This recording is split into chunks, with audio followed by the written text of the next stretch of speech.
Hello student, welcome to Daffodils classes.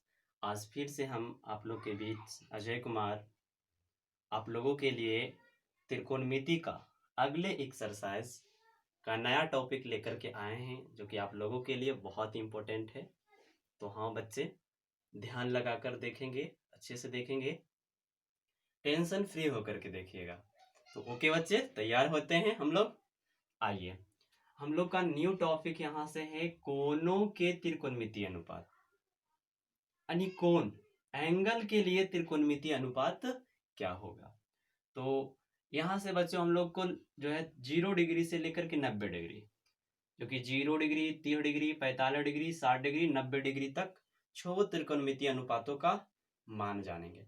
तो वो कैसे याद रखेंगे बच्चे, इस वीडियो के माध्यम से हम लोग यही सीखेंगे आज यहाँ। तो ध्यान देना है बच्चों।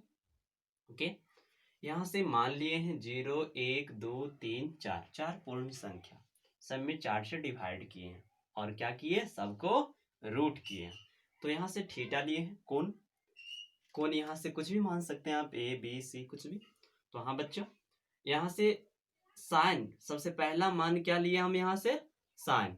तो साइन 0 डिग्री का वैल्यू कैसे मालूम होगा, तो यहाँ से आप सोल्व कीजिए। 0 आपका वैल्यू निकलेगा 0/4, 0। और 0 का वर्गमूल क्या होता है बच्चों, 0 का वर्गमूल अगर आप निकाले तो 0 ही होता है ना। चलिए, यहाँ से 1/4, 1/4 का रूट करने के बाद क्या आ जाएगा, 1/2। या आसानी से सोल्व कर सकते हैं। 2/4, 2 से यहाँ कैंसिल करेंगे तो नीचे 2 होगा, ऊपर 1, 1 का वर्गमूल 1 और 2 का वर्गमूल तो पूर्ण रूप से ज्ञात नहीं होता, इसलिए √2। उसी तरह से √3/4, 3 का √3 हुआ और 4 का वर्गमूल 2। उसी तरह से यहाँ 4 4 कैंसिल करने के बाद 1 होता है और 1 का वर्गमूल 1। तो साइन का यहाँ से बच्चों 0 से लेकर के 90 तक क्लियर है। ओके, अब हम बढ़ते हैं कॉस की ओर। तो कॉस का वैल्यू कैसे ज्ञात करेंगे, तो जस्ट साइन का उल्टा लिखेंगे, यानी 90 की तरफ से 90, 60, 45, 0 इधर से लिखते चल जाएंगे, 0, 30, 45, 60, 90 तक। तो यहाँ से कॉस का वैल्यू क्या आ जाएगा, जो 90 का वैल्यू हो रहा था। तो यहाँ से क्या आ जाएगा, कॉस साइन 90 का वैल्यू 1, तो यहाँ से कॉस 0 का वैल्यू 1। साइन 60 का कितना, √3/2, तो यहाँ से कॉस 30 का कितना आ जाएगा, √3/2। ओके, उसी तरह से 45 दोनों में देखिए बीच में ही आ रहा है, इसलिए 1/√2। जो साइन यहाँ से 60, सॉरी, साइन का जो 60 का हो रहा था, यहाँ कॉस किसका होगा, 30 का। और जो 30 इस साइन में 30 का हो रहा था, कॉस में किसका हो जाएगा, 60 का। ओके, अब देखिए बच्चों, यहाँ से हम लोग जानेंगे tan का वैल्यू। साइन कॉस के बारे में जान गए, अब किसके बारे में जानेंगे, tan। तो tan के लिए एक फॉर्मूला होता है, क्योंकि आप लोग को ध्यान में रखना है। tan = sin/cos, क्या होता है, sin/cos। तो यहाँ से साइन और कॉस को बटा करते जाएंगे तो आपका वैल्यू निकलते जाएगा। तो चलिए 0/1 यानी 0, साइन 0, tan 0 का वैल्यू क्या हो गया, 0। उसी तरह से 1/2 और √3/2 करेंगे तो 2 2 कैंसिल हो जाएगा, 1/√3। इसको बटा करेंगे 1 आएगा, यहाँ से करेंगे तो 2 2 कैंसिल, √3 आ जाएगा। अब देखिए बच्चों, यहाँ से 1/0, 1/0, यहाँ से देखिए किसी का हर अगर 0 हो तो उसका मान अपरिभाषित होता है, यानी इन्फिनाइट होता है, इसलिए इसका वैल्यू क्या हुआ, इन्फिनाइट। अब देखिए बच्चों, यहाँ से जब आप साइन कॉस tan ज्ञात कर लिए हैं तो आपको 3 याद रखना आसानी हो गया। ओके, कैसे, tan का अपोजिट हम लोग क्या जानते हैं, कॉट। तो tan का अपोजिट कॉट हुआ, तो बस इसको अपोजिट करेंगे। 0 का अपोजिट इन्फिनाइट होता है और इन्फिनाइट का अपोजिट 0 होता है। तो यहाँ से क्या है, 0, और 0 का अपोजिट क्या बोले, इन्फिनाइट। तो यहाँ से इन्फिनाइट हो जाएगा। उसी तरह से 1/√3 का √3/1, तो 1 तो नीचे सबका रहता है, इसलिए √3। 1 का अपोजिट 1 ही होगा, √3 का अपोजिट 1/√3, और इन्फिनाइट का अपोजिट क्या होता है, 0।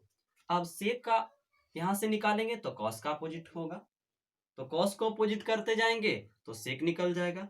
यहाँ से साइन का अपोजिट करेंगे तो कॉसेक का मान ज्ञात हो जाएगा। ओके बच्चों, तो ये हमेशा आपको ध्यान में रखना है, ठीक है। तो चलिए आगे बढ़ते हैं बच्चों, है ना। आप देखिए तो हाँ बच्चों, इस तरह से आप ध्यान में रखेंगे कॉट, सेक और कॉसेक का वैल्यू। ओके, अब चलिए यहाँ से कुछ नोट है आप लोगों के लिए।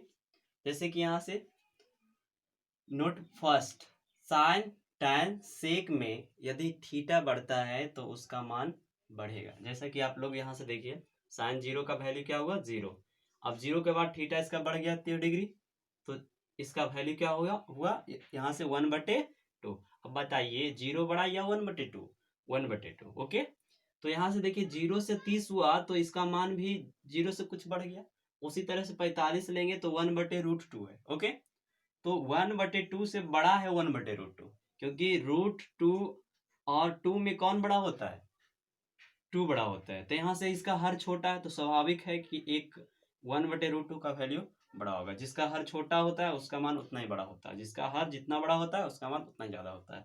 ओके बच्चों, उसी तरह से यहाँ से tan में देखिए, tan में भी वही चीज है, जीरो, जीरो के बाद ये देखिए बढ़ रहा है, फिर ये बढ़ रहा है, फिर इससे बड़ा ये है, फिर इससे बड़ा, इस तरह से बढ़ते जा रहा है। और एक और सेक में भी वही बात है, 1 से बड़ा ये हुआ, फिर इससे बड़ा ये, इससे बड़ा ये, बढ़ते जा रहा है ना। ओके, चलिए उसी तरह से अब देखिए इसी में लिखा गया है, जबकि कॉस कॉट कॉसेक में थीटा का मान बढ़ेगा तो उसका मान उल्टा होगा, यानी घटेगा।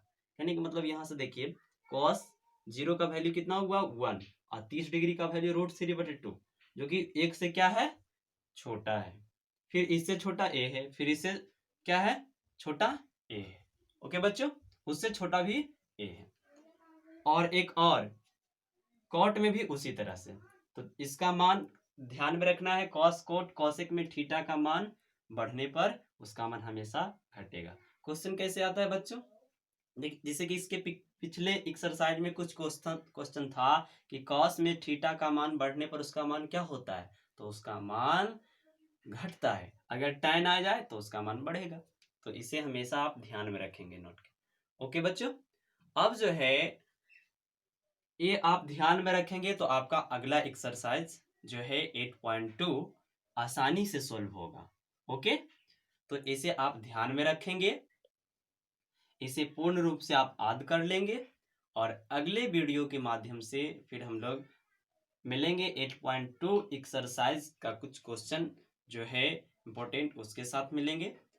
और ये हमेशा ध्यान में रखना है और अच्छी तरह से इसको समझ लेना है। अगर इसके अलावे भी आप लोगों को कोई प्रॉब्लम रह जाए तो व्हाट्सअप नंबर है मेरा, उस पर आप सेंड करेंगे, हम फिर उसको देखेंगे और आसानी से उसको बताएंगे। ओके बच्चों, तो आज यहीं तक, धन्यवाद।